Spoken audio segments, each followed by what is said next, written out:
Hello and welcome back to another video. Today we'll be focusing on the unique story of the 1995 Canadian Grand Prix. The Canadian Grand Prix was the sixth race of the 1995 season, and actually it was the only race in North America, which is interesting considering the amount we have in North America today.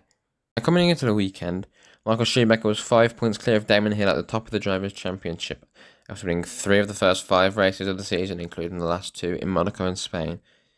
His Benetton team were also first in the Constructors' Championships, 4 points ahead of Williams. Getting straight into the action for qualifying, Michael Schumacher lined up on pole for his third time in 1995, with championship rival Damon Hill in second, and his Williams teammate David Coulthard just behind in third. Fourth and fifth were occupied by the Ferraris of Berger and Alesi. There was rain the morning of the race, and it continued into the 30-minute warm-up session. This was held in wet conditions, and Damon Hill had a few issues with spinning off the track.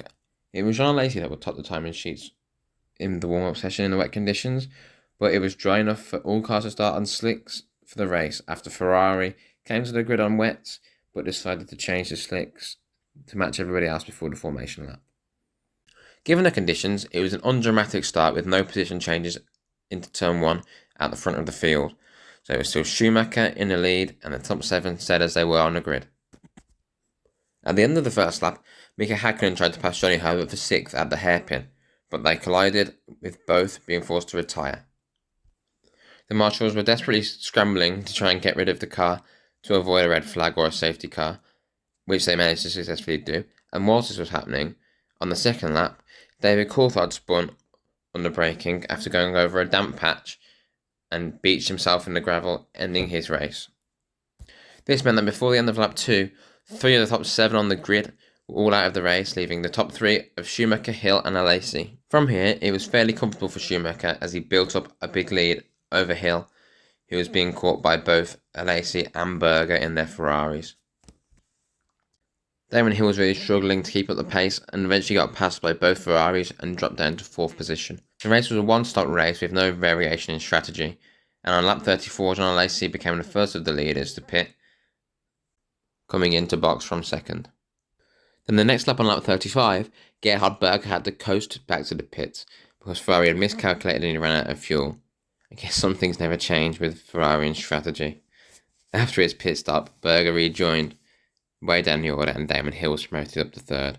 3 laps later on lap 38, Michael Schumacher pitted from the lead, and the order after the pit stops was Schumacher in first, 30 seconds ahead of Jean Alesi in second, and 40 seconds ahead of Damon Hill in third. Soon after, on lap 50, Damon Hill retired from a gearbox failure, promoting Rubens Barrichello in his Jordan to third, which really made it a day to forget for Williams in Montreal. Everything was pointing to an easy Michael Schumacher win until disaster struck on lap 57. Schumacher's Benetton was stuck in third gear and he had to coast back to the pits. Once he was in the pits, the problem was diagnosed and it was just a steering wheel problem, so they changed the steering wheel and he was sent back on his way. But all this time lost meant he came back out in 7th, and this left John Alesi leading on his 31st birthday, half a minute ahead of the Jordans of Barrichello in second and Eddie Irvine in third. Trying to make up his lost positions after Ferrari's botched strategy earlier in the race, Gerhard Berger collided with Martin Brundle on lap 61, ending both of their afternoons.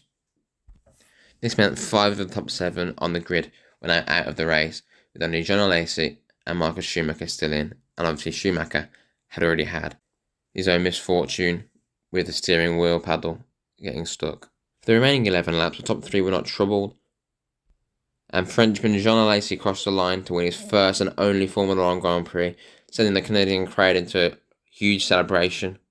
And this was mainly because the Ferrari number 27 won, made famous by Gilles Villeneuve, the Canadian hero.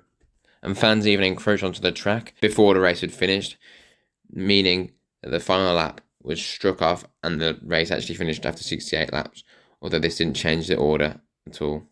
Michael Schumacher recovered to finish 5th and extend his lead at the top of the championship by 2 points to 7 points over Damon Hill. But Ferrari were now top of the Constructors' Championship and it was their day, and more importantly, it was Jean Alesi's day. Here's what he had to say. Honestly, I feel fantastic, but it was very difficult for me because I really wait a lot of time to get this first win. I was in the past sometimes close, sometimes in a good position at the start, but never this victory. I really want to thank all my real fans, all my teams, because I really had a great moment in Ferrari, bad moment, and now to have this victory with Ferrari is something unbelievable.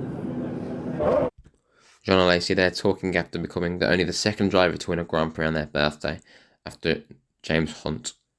And still, that feat has never been repeated. That's all from me for the 1995 Canadian Grand Prix. Let me know if you enjoyed it. Subscribe if you did. I'll be releasing more videos over the coming weeks. I'm hoping to get at least one out a week, possibly two. So let me know what other races you'd like me to cover or any other video ideas down in the comments. Thanks for watching and enjoy your day.